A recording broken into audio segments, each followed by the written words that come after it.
So I'm Anupa Jayadilaga. I'm Kaneda. I have just finished a Bachelor of Business HR. So I'm studying IT. So I got involved in a co-op placement here at the uni within the cooperative and placement space.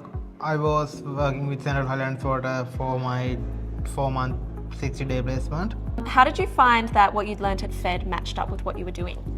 I think the knowledge that I learnt through my course gave me the skills to be able to put the workforce plan together. I also learnt additional skills on the placement, such as public speaking and presenting. I learned a lot about how networks and network equipment operate. Those helped me to understand how the equipment I was working with actually integrate into the field. What was a typical day of work during your placement? What did that look like? Over the placement, I actually undertook a workforce planning project.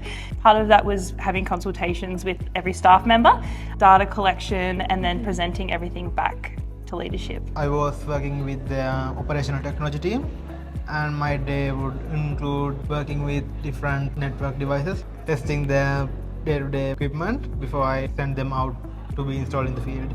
Was there anything during your placement that made you step out of your comfort zone, and how did you make that happen?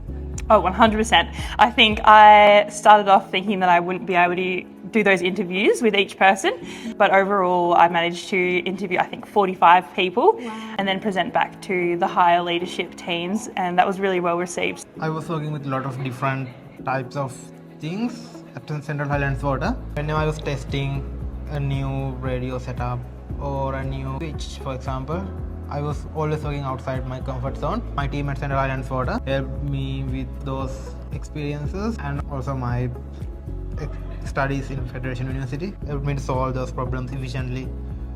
What was a piece of advice that you found most valuable from your employer? Let things percolate. Get an idea, let it sizzle before coming back to it and making a decision. One of my lab tutors told me that whenever things are tough, just keep at it. It's always about progress, not perfection.